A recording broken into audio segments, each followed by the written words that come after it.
ابھی new year آنے والا ہے. اب دیکھیے ہمارے مسلمان نوجوان راتوں کے اندر شراب خوری کے اندر، نشے کے اندر، زنا کے اندر، بدکاری کے اندر، بے حیائی کے اندر مشغول ہو جائیں گے. کیا یہ ہمارا اسلام ہے؟ ہم دعویٰ کرتے ہیں محبت رسول کا، عمل کرتے ہیں دشمنان اسلام کا.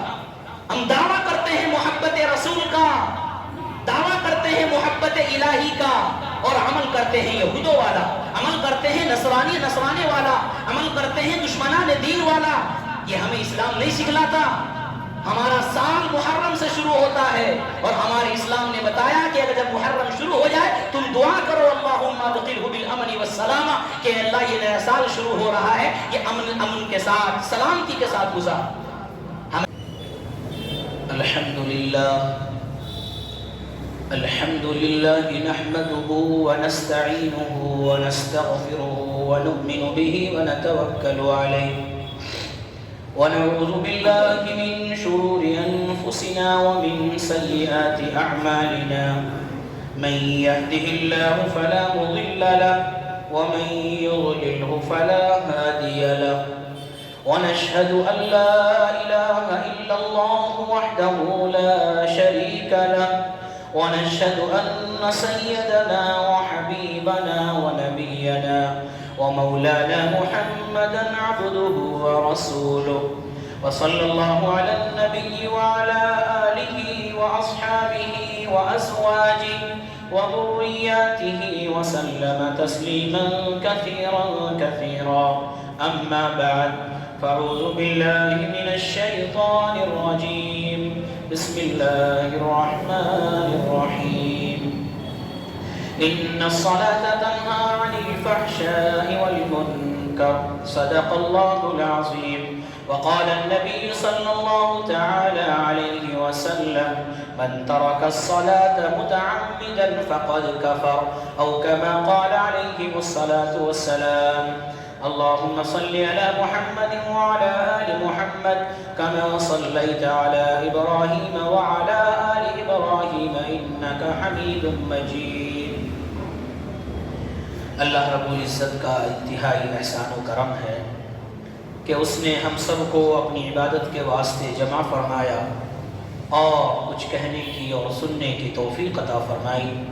اللہ سے دعا ہے کہ جو کچھ کہا جائے سنا جائے اللہ ہم سب کو اس کو اپنی زندگی میں لانے کی اور اس پر عمل کرنے کی توفیق عطا فرمائے. گزشتہ جمعے سے ایک مضمون، ایک اہم عبادت جس کو ہم اور آپ نماز کے نام سے جانتے ہیں، اس کے تعلق سے گفتگو شروع ہوئی تھی. چونکہ موقع بھی ایسا ہی تھا، اجتماعات یہ ہمیں پیغام دیتے ہیں اور یہ تبلیغی جماعت ہمیں یہی سب سے پہلے پیغام دیتی ہے کہ نمازوں کی پابندی کرو، نمازوں کو اپنی زندگی کا اوڑھنا اور بچھونا بناؤ. حضرت عبداللہ ابن عباس رضی اللہ عنہ فرماتے ہیں کہ ایمان کے بعد سب سے بڑی دولت نماز کی دولت ہے. جس کو یہ نصیب ہو جائے، جس کی زندگی میں یہ نماز پڑھنے کی اس کو توفیق مل جائے اور پابندی کے ساتھ وہ نماز پڑھتا ہو، تو سمجھ لینا چاہیے کہ وہ اللہ کا پسندیدہ ہے اور اللہ اس سے راضی ہے. اسی تعلق سے گفتگو شروع ہوئی تھی، چند باتیں رہ گئی تھی. قرآن مقدس میں اللہ رب العزت نے ارشاد فرمایا ان الصلاۃ تنہی عن الفحشاء والمنکر، کہ یہ نماز جہاں عبادت ہے، یہ نماز جہاں اطاعت ہے، یہ نماز جہاں محبت کا پیغام دیتی ہے، یہ نماز جہاں پر مساوات کا پیغام دیتی ہے، یہ نماز پڑھنے کے بعد دنیا کے اندر کیا فائدہ ہے اور اخروی فائدہ کیا ہے. اللہ رب العزت نے سب سے پہلی چیز فرما دی کہ نماز انسان کو برائیوں سے روک دیتی ہے.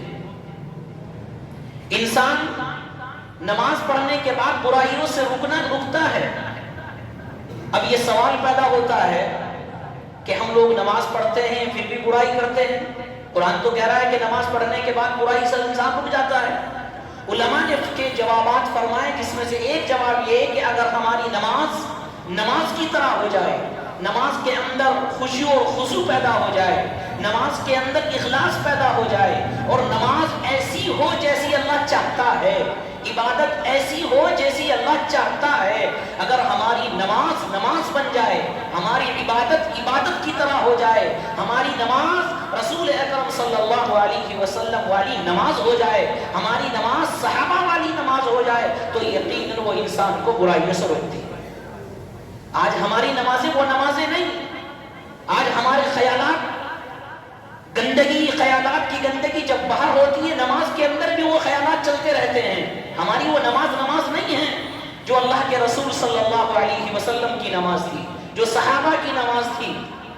اگر حقیقت میں نمازی انسان بن جائے اور حقیقت میں اللہ کو راضی کرنے کے لیے نماز پڑھے، اور اس کے دل کے اندر اخلاص ہو، خشوع خضوع ہو، ریاکاری نہ ہو، اللہ کی رضا ہو، تو یقیناً وہ نماز انسان کو برائی سے روکتی ہے. یہی بات قرآن مقدس میں اللہ رب العزت نے ان الصلاۃ تنہی عن الفحشاء والمنکر سے فرمائی.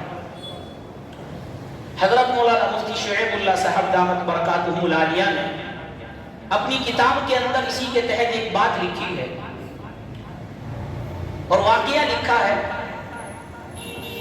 اس بات کو سمجھانے کے لیے کہ ایک جگہ ایک چور چوری کرنے گیا بادشاہ کے گھر میں. چوری کرنے کا ارادہ ہوا، اندر گھس گیا. اندر میاں بیوی میں بات چل رہی ہے، گفتگو چل رہی ہے. اور گفتگو کیا چل رہی ہے؟ گفتگو یہ چل رہی ہے کہ بادشاہ یہ کہہ رہا ہے کہ میں اپنی بیٹی کی شادی اور نکاح اس شخص سے کروں گا جو سب سے بڑا متقی ہو، سب سے بڑا پرہیزگار ہو، سب سے زیادہ عبادت کرنے والا ہو، سب سے زیادہ مسجدوں میں بیٹھ کر اللہ کا ذکر کرنے والا ہو، سب سے زیادہ سجدے کرنے والا ہو. یہ اس طرح کی گفتگو جب چل رہی تھی تو چور نے ان کی یہ بات سنی تو اس کا ذہن بدل گیا. اس نے کہا یہ تو اچھا موقع ہے، بادشاہ کی لڑکی خوبصورت ہے اور مال و دولت ملے گا. اس کا ذہن کے اندر یہ بات آئی، اس نے وہیں سے فوراً وہاں سے آیا، چوری نہیں کی، اور فوراً ایک لباس خرید کر، اسلامی لباس پہن کر، مسلمان تو تھا ہی، اسلامی لباس یعنی کرتا پاجامہ پہن کر مسجد کے اندر بیٹھ گیا. اور کچھ کام نہیں، کھانا پینا پھول مسجد کے اندر، رہنا سہنا مسجد کے اندر. لوگ نماز پڑھ کے آتے ہیں جاتے ہیں، دیکھتے ہیں کہ بھئی اتنا بڑا کون آدمی ہے، متقی ہے، پرہیزگار ہے. جب آؤ تلاوت قرآن میں مشغول، جب آؤ سجدوں کے اندر، نمازوں کے اندر، رکوع کے اندر، تلاوت قرآن کے اندر، عبادتوں کے اندر مشغول. بڑا متقی ہے، بڑا زاہد ہے، بڑا عابد ہے. بادشاہ نے اعلان کرایا جو سب سے بڑا متقی پرہیزگار ہو، سب سے بڑا زاہد ہو، سب سے بڑا عابد ہو، میں اس سے اپنی بیٹی کی شادی کروں گا. پورے گاؤں والوں نے دیکھا کہ مسجد میں تو ایک ہی شخص سب سے بڑا عابد محسوس ہوتا ہے، وہ مسجد سے باہر ہی نہیں جاتا. اس کا کھانا پہنا رہن سہن سب کچھ اعتکاف کی طرح ہو گیا. چنانچہ بادشاہ نے اپنے وزیر کو بھیجا کہ جاؤ وہ شخص جو مسجد کے اندر بیٹھا ہے اس سے جا کر کہو کہ بادشاہ نے تمہیں اپنی بیٹی کے نکاح کا پیغام دیا. اب اس کا تو مقصد یہی تھا. چنانچہ وزیر آیا اور اس شخص سے کہنے لگا کہ اے شخص، بادشاہ کا اعلان ہے کہ وہ تم سے اپنی بیٹی کی شادی اور نکاح کرنا چاہتا ہے، اس لیے کہ اس نے یہ شرط رکھی تھی کہ سب سے بڑا عابد، متقی اور پرہیزگار جو ہوگا اور سب سے زیادہ عبادت گزار جو ہوگا اس سے میں اپنی لڑکی اور اپنی بیٹی کا نکاح اور شادی کروں گا. جب اس شخص نے یہ بات وزیر کی سنی، آنکھوں سے آنسو جاری ہو گئے اور کہنے لگا کہ بادشاہ اپنی بات میں سچا ہے.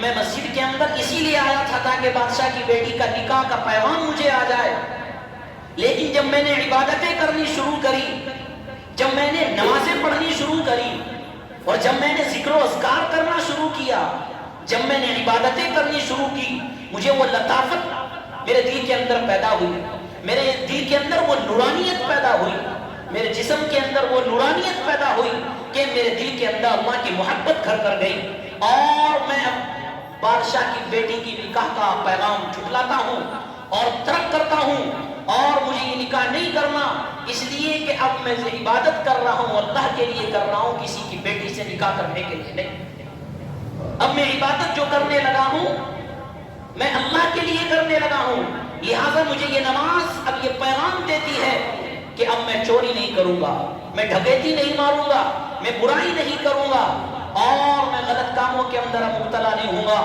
یہ نماز نے مجھے پیغام دے دیا اور میرے دل کے اندر یہ داعیہ پیدا ہوا کہ جو اللہ مجھے چوری کرنے کے بعد بھی کھلا رہا ہے، جو اللہ مجھے ڈکیتی کرنے کے بعد بھی کھلا رہا ہے، وہ روزی نہیں روک رہا ہے۔ عبادتوں کے اندر کتنا مزہ ہے، سجدوں کے اندر کتنی لطافت ہے، سجدوں کے اندر کتنی نورانیت ہے، اب مجھے محسوس ہو گیا اور مجھے یہ معلوم ہو گیا، لہٰذا میں اللہ کا ہو گیا۔ بتانے کا مقصد یہ ہے عبادت کا، بتانے کا مقصد واقعی ہے کہ حضرت مولانا مفتی شیخ اللہ نے لکھا ہے کہ ہماری نماز اگر حقیقت میں نماز بن جائے، ہمارے ذکر حقیقت میں ذکر بن جائے، ہمارے سجدے حقیقت میں صحابہ والے اور نبیوں والے سجدے ہو جائے، ہماری نماز صحابہ والی نماز ہو جائے، تو ہمیں برائیوں سے روک سکتی ہے، ہمیں برائیوں سے روک سکتی ہے۔ یہ ہمیں پیغام ملا ہے۔ اللہ کے رسول صلی اللہ علیہ وسلم، حضرت ابو ہریرہ رضی اللہ تعالی عنہ نے کہا، خواب دیکھا کہ دو شخص کا انتقال ہوا، ایک شخص شہید ہو گیا اور ایک سال کے بعد دوسرے کا انتقال ہوا، وہ ویسے ہی انتقال ہوا، عام طور پر شہید نہیں ہوا۔ خواب میں کیا دیکھتے ہیں کہ جس کا انتقال پہلے ہوا تھا یعنی شہید، اس سے پہلے جنت کے اندر وہ داخل ہو گیا جو نمازی تھا، جس کی عبادتیں زیادہ تھی، جس کی نیکیاں زیادہ تھی۔ حضرت ابو ہریرہ نے رسول اکرم صلی اللہ علیہ وسلم سے فرمایا، یا رسول اللہ میں نے خواب دیکھا ہے کہ شہید سے پہلے نمازی، شہید سے پہلے عبادت گزار، شہید سے پہلے عبادت کرنے والا جنت کے اندر جا رہا ہے۔ شہید کا مقام اتنا بڑا ہے، شہید کا درجہ اتنا بڑا ہے، لیکن شہید سے پہلے میں نے جاتے ہوئے دیکھا ہے۔ رسول اکرم صلی اللہ علیہ وسلم نے فرمایا، کیا اس کی نیکیاں زیادہ نہیں تھی؟ کیا اس کی نمازیں زیادہ نہیں تھی کہ ایک سال کے اندر اس نے نمازیں زیادہ پڑھ لی، روزے بھی رکھ لیے، زکاتیں بھی دے دی، صدقہ بھی؟ اسی نیکیوں کی بدولت، اسی نماز کی بدولت، اسی عبادت کی بدولت اللہ نے شہید سے پہلے اس کو جنت کے اندر ڈال دیا، وہ جنت کے اندر اس کو پہنچا دیا۔ اب اس سے اندازہ لگائیے کہ اللہ کے نزدیک نمازی آدمی کتنا پسندیدہ ہے کہ اللہ رب العزت اس کی نماز کی وجہ سے، اس کی عبادت کی وجہ سے اس کا درجہ اور مقام اتنا بڑھا دیا کہ شہید سے پہلے اس کو جنت کے اندر داخل کر دیا۔ اسی سے آپ اندازہ لگا سکتے ہیں۔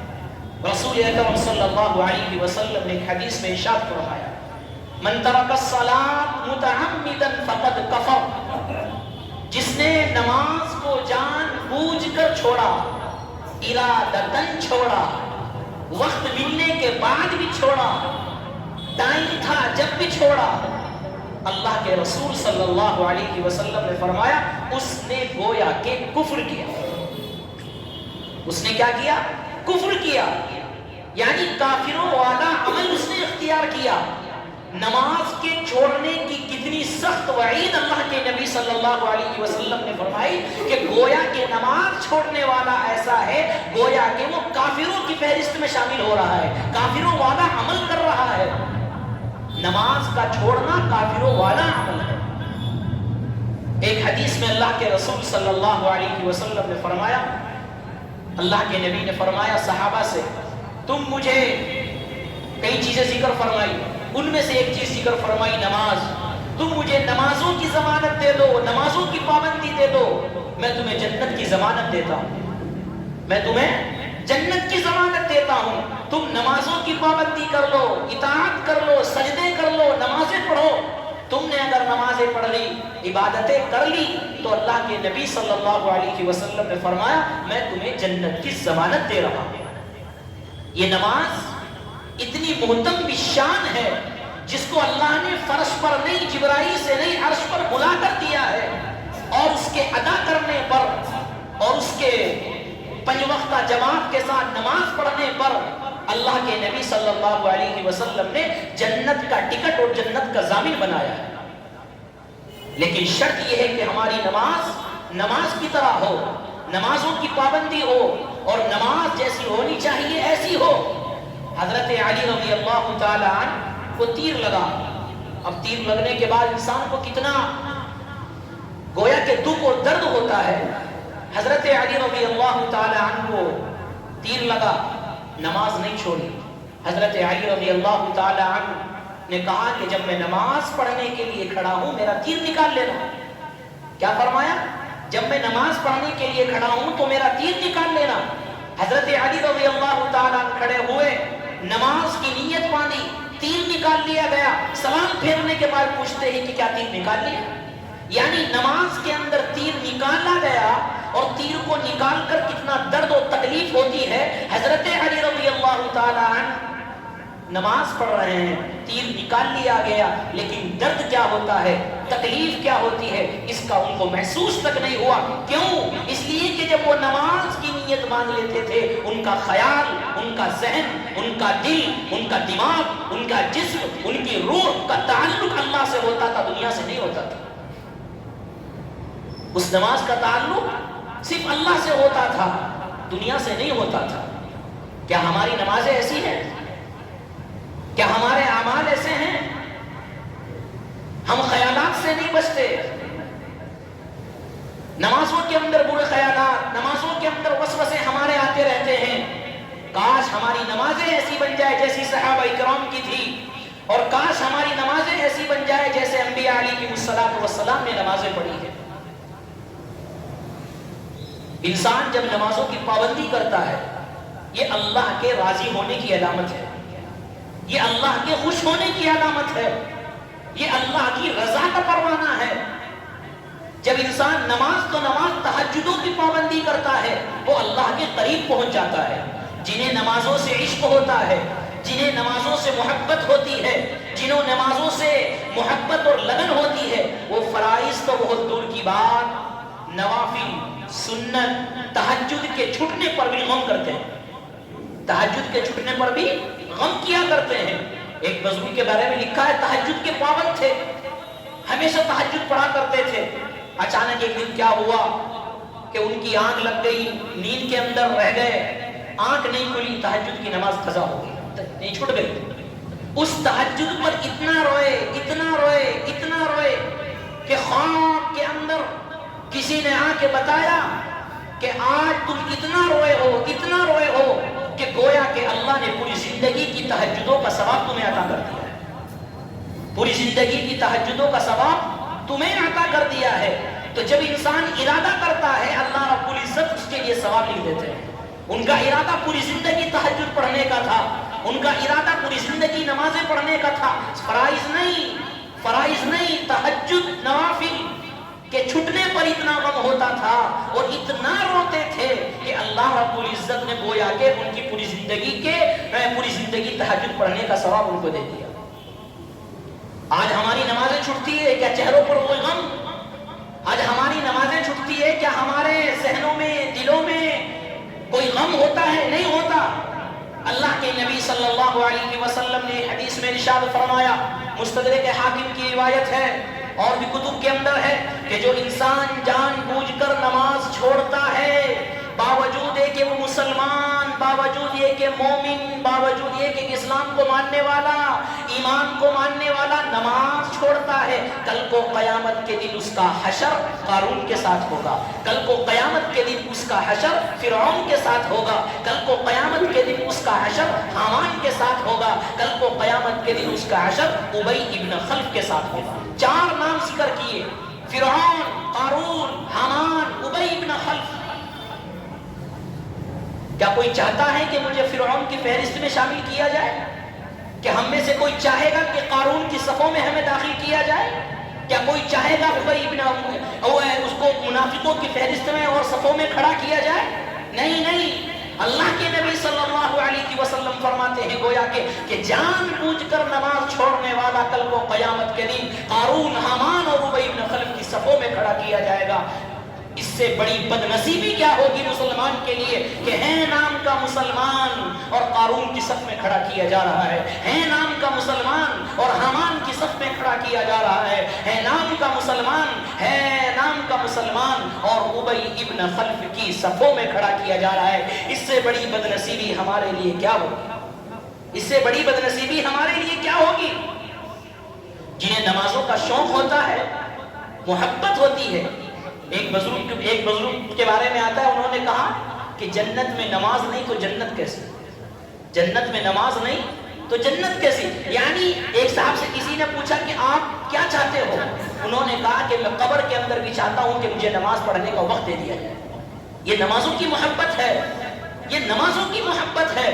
حضرت مولانا انور شاہ کشمیری رحمت اللہ علیہ کے بارے میں آتا ہے کہ 20 سال تک تکبیر اولا فوت نہیں ہوئی، نماز نہیں، رکعت نہیں، کیا کہا؟ تکبیر اولا جو ہے 20 سال تک وہ فوت نہیں ہوئی۔ یہ ہے نمازوں کی پابندی، یہ ہے نمازوں سے محبت۔ جب انسان نمازوں سے محبت کرنے لگ جاتا ہے تو اللہ اس کو اپنے قریب کر لیتا ہے۔ رسول اکرم صلی اللہ علیہ وسلم نے کیا فرمایا؟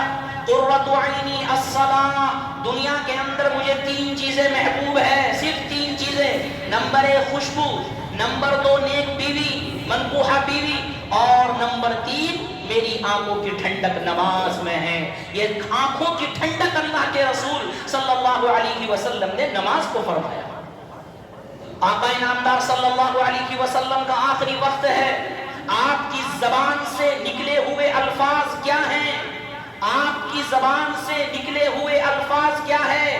فرمایا الصلاۃ الصلاۃ وما ملکت ایمانکم، یہ وہ جملے ہیں جو میرے اور آپ کے آقا سرور کونین تاجدار مدینہ احمد مجتبی محمد عربی صلی اللہ علیہ وسلم کی زبان سے نکلے ہیں۔ کیا مطلب ہے ان کا مطلب یہ ہے، میرے نبی آخر میں کہہ رہے ہیں، اپنے محبوب کے پاس جانے کے وقت بھی آخری جملہ اپنی امت کے لیے کہہ رہے ہیں۔ کیا کہہ رہے ہیں؟ الصلاۃ الصلاۃ، نمازوں کی پابندی کر لو، نمازوں کو اپنا اوڑھنا بچھونا بنا لو، نمازوں کی پابندی کر لو، غلاموں کے ساتھ اپنے ماتحت لوگوں کے ساتھ نرمی کا معاملہ کرو۔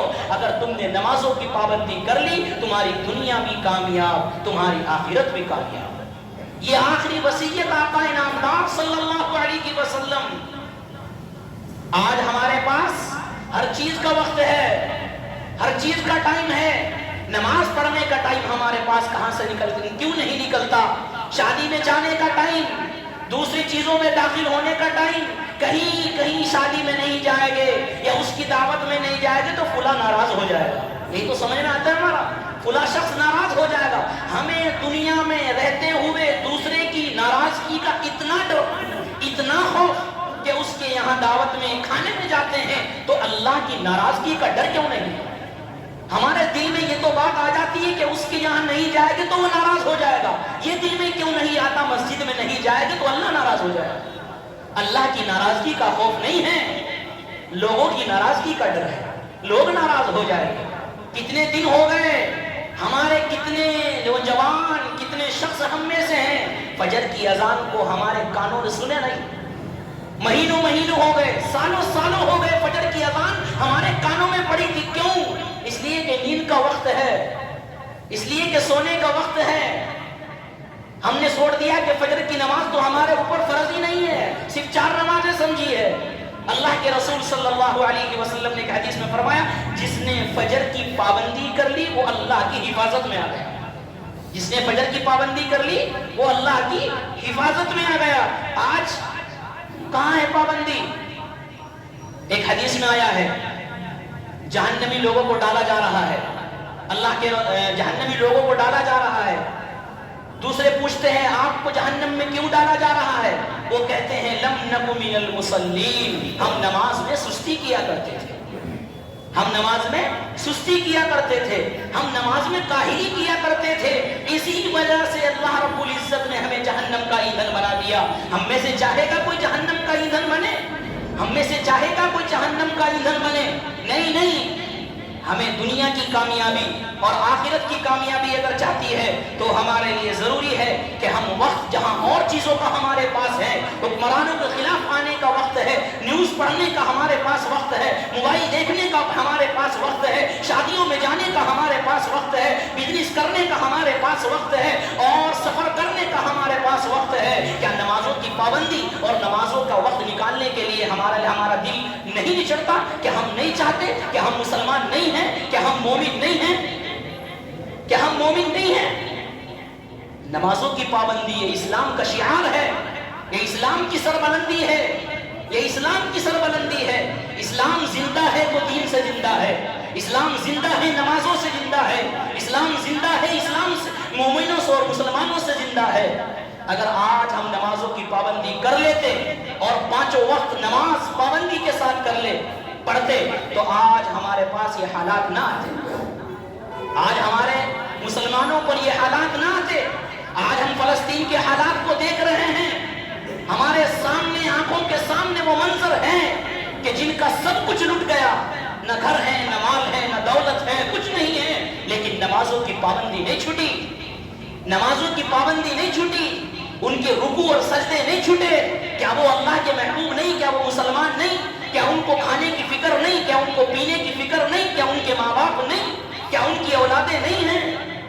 کیا وہ مسلمان نہیں ہیں؟ فلسطین ہمیں کیا پیغام دیتا ہے؟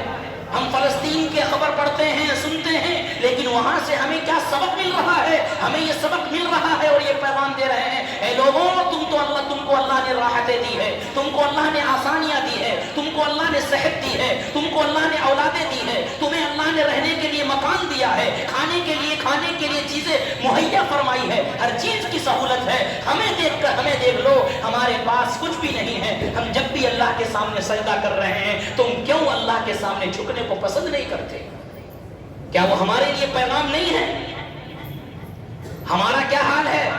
مدینہ میں مرنے کی تمنا ہے، محلے کی مسجد میں آنے کا سوچتا نہیں۔ مدینہ میں، مکہ میں مرنے کی تمنا ہے، محلے کی مسجد کو آباد کرنے کی فکر نہیں ہے۔ مدینہ میں مرنے کی تمنا ہے، نمازوں کی پابندی کی فکر نہیں ہے۔ مدینہ میں، مکہ میں مرنے کی تمنا ہے، لیکن محلے کی مسجد میں سجدہ کرنے کو تیار نہیں ہے۔ شیطان نے کوئی قتل کیا تھا؟ شیطان نے کوئی زنا کیا تھا؟ شیطان نے کوئی شراب پی تھی؟ نہیں، سجدے کا انکار کیا تھا، ایک سجدے کا انکار کیا، اللہ نے اپنی راندہ درگاہ کر دیا۔ ہم کتنے سجدے چھوڑ رہے ہیں، ہم کتنے سجدے چھوڑ رہے ہیں؟ کیا اللہ نہیں دیکھ رہا ہے؟ کیا اللہ نہیں دیکھ رہا ہے؟ ہمارے پاس ہر چیز کا وقت ہے۔ ایک مسجد میں ایک مؤذن صاحب نے اذان دی، اذان دینے کے بعد کوئی نماز کو نہیں آیا، کوئی نماز کو نہیں آیا۔ دوسری مرتبہ اذان دے دی، گاؤں کے سارے لوگ لاٹھی لے کر آ گئے مارنے کے لیے۔ یہ ہمارا حال ہے، یہ ہمارا حال ہے۔ اذان دے نہیں آئے، دو مرتبہ کیوں اذان دی؟ اس کے لیے مارنے کے لیے آ گئے، نماز پڑھنے کے لیے نہیں آئے۔ ہمارے پاس ہر چیز کا وقت ہے، ہر چیز کا وقت ہے۔ اگر وقت نہیں ہے تو نماز کا وقت نہیں ہے۔ 1.5 ارب مسلمان کم و بیش دنیا کے اندر اگر اللہ کے سامنے سجدہ کر کر روئے گے، کیا اللہ ملک کے حالات کو تبدیل نہیں کرے گا؟ کیا اللہ ملک کے حالات کو تبدیل نہیں کرے گا؟ جب ہمارے پاس ہر چیز کا وقت ہے تو اللہ کو منانے کا وقت کیوں نہیں ہے؟ اللہ کے سامنے سجدہ کرنے کا وقت کیوں نہیں ہے؟ اللہ کے سامنے اپنی پیشانی کو رکھنے کا وقت کیوں نہیں ہے؟ ہمارے لیے ضروری ہے، ہم اپنے حالات کو بدلنا ہے تو ضروری ہے ہمارے لیے کہ ہم نمازوں کی پابندی کریں اور نماز وقت پر پڑھیں، نماز وقت پر پڑھیں، پابندی کے ساتھ نماز پڑھیں۔ یہ اجتماعات صرف جانے کے لیے نہیں ہے، یہ اجتماعات صرف گھومنے کے لیے نہیں ہے، یہ اجتماعات صرف سیر و تفریح کے لیے نہیں ہے۔ ان اجتماعات کا مقصد کیا ہے؟ سب سے پہلا نمازوں کی پابندی ہے۔ اپنے گھر والوں کو حکم کرو، اپنے آپ کو سنوارو، اپنے آپ کو نمازوں کی پابندی پہ لگاؤ۔ یہ سب سے پہلا ان کا پیغام ہے، یہ سب سے پہلا ان کا پیغام ہے۔ اجتماعات میں جا رہے ہیں، نمازوں کی پابندی نہیں تو فائدہ کیا ہے؟ فائدہ کیا ہے؟ اور آخری بات میں کسی شاعر نے کہا، پڑھ نماز پنج گانا نہ کر کوئی بہانا، پڑھ نماز پنج گانا نہ کر کوئی بہانا، اسی میں ہے تیری جنت ورنہ دوزخ ہے تیرا ٹھکانہ۔ ابھی نیو ایئر آنے والا ہے، دیکھیے ہمارے مسلمان نوجوان راتوں کے اندر شراب خوری کے اندر، نشے کے اندر، زنا کے اندر، بدکاری کے اندر، بے حیائی کے اندر مشغول ہو جائیں گے۔ کیا یہ ہمارا اسلام ہے؟ ہم دعویٰ کرتے ہیں محبت رسول کا، عمل کرتے ہیں دشمنان اسلام کا۔ ہم دعویٰ کرتے ہیں محبت رسول کا، دعویٰ کرتے ہیں محبت الہی کا، اور عمل کرتے ہیں یہودوں والا، عمل کرتے ہیں نصرانے والا، عمل کرتے ہیں دشمنان دین والا۔ یہ ہمیں اسلام نہیں سکھلاتا۔ ہمارا سال محرم سے شروع ہوتا ہے، اور ہمارے اسلام نے بتایا کہ اگر جب محرم شروع ہو جائے تم دعا کرو اللہم ادخلہ بالامن والسلام، کہ اللہ یہ نیا سال شروع ہو رہا ہے، یہ امن کے ساتھ، سلامتی کے ساتھ گزار۔ ہمیں سوچنا چاہیے اگر زندگی کا ایک سال خوشی کس بات کی، غم کی ہونا چاہیے کہ میری زندگی کا ایک سال اور کم ہو گیا، قبر میں جانے کا وقت اور کم ہو گیا، قبر کے میں اور قریب ہو گیا، میری زندگی کا آخری وقت چل رہا ہے۔ اگر کتنے دن تھے وہ دن کم ہو گئے، یہ تو غمی کا وقت ہے، خوشی کا وقت کہاں سے آ گیا؟ خوشی کا وقت کس نے کہا؟ سحر و تفریح اور بدکاریاں اور زناکاریاں اور بے حیائی اور بے شرمی، یہ نیو ایئر کے موقع پر یہ اسلام کا حکم نہیں ہے، یہ مومنوں کی شان نہیں ہے، یہ مسلمانوں کی شان نہیں ہے۔ اگر تمہیں جاگنا ہی ہے تو عبادت کے ساتھ جاگو، تمہیں عبادتوں کے ساتھ جاگو، اس لیے کہ اگر نیو ایئر میں تمہاری پہلی منٹ، پہلی سیکنڈ بے حیائی میں گزری، شراب خوری میں گزری، نشہ خوری میں گزری، تو یاد رکھ لینا پھر آنے والا پورا سال تم بے حیائی کے اندر مبتلا ہو۔ کتنا اچھا ہوتا کہ نیا سال شروع ہو رہا ہے، اگر ہم جاگ رہے ہیں تو اللہ کی عبادت میں ہو، تاکہ جب نیو ایئر یہ شروع ہو رہا ہے اگر ہمارے عبادت کے ساتھ گزار ہو تو پورا سال ہمارا عبادت کے اندر شمار ہو۔ تو ہمیں چاہیے ہم نمازوں کی پابندی کریں۔ اسلام یہ پیغام نہیں دیتا کہ تم بے حیائی اور بے شرمی کرو۔ اس رات میں بے حیائی، زناکاری، بدکاری ہوتی ہے، وہ غیروں کا طریقہ ہے، ان کے لیے جنت دنیا ہے، ہمارے لیے جنت کے اندر سب کچھ ہے، راحتیں ہیں، کوئی تکلیف نہیں ہے۔ ہمیں اس جنت کے لیے سوچنا چاہیے۔ کافروں کی تو جنت دنیا ہے، ان کو تو سب کچھ یہاں دے دیا گیا ہے، ہمیں سب کچھ یہاں نہیں چاہیے۔ ہمارے لیے اللہ نے آخرت میں رکھا ہے جنت کے اندر، ہمارے لیے جنت میں سب کچھ ملنے والا ہے، ہمیں وہاں کی تیاری کرنی ہے۔ لہٰذا نیو ایئر آ رہا ہے، اس کے لیے ہمیں خرافات سے بچنا ہے۔ ہمارا اسلام یہ کہتا ہے کسی کو نہ مبارکباد دینے کی ضرورت ہے، نہ خوشی منانے کی ضرورت ہے، اور نہ کسی کو کیک دینے کی ضرورت ہے، نہ کسی کا کیک کھانے کی ضرورت ہے، اس لیے کہ ہمارا یہ اسلامی سال نہیں ہے۔ ہمارا اسلامی سال محرم سے شروع ہوتا ہے، اور اس میں بھی ہمیں خوشی کا حکم نہیں ہے، اس میں بھی ہمیں دعائیں مانگنے کا حکم ہے کہ دعائیں کرنی ہے۔ لہٰذا یہ ہمارا اسلام ہے، یہ ہمارا ایمان ہے۔ اللہ تعالی ہمیں خرافات سے بچنے کی اور نیک عمل کرنے کی توفیق عطا فرمائے۔ وآخر دعوانا الحمد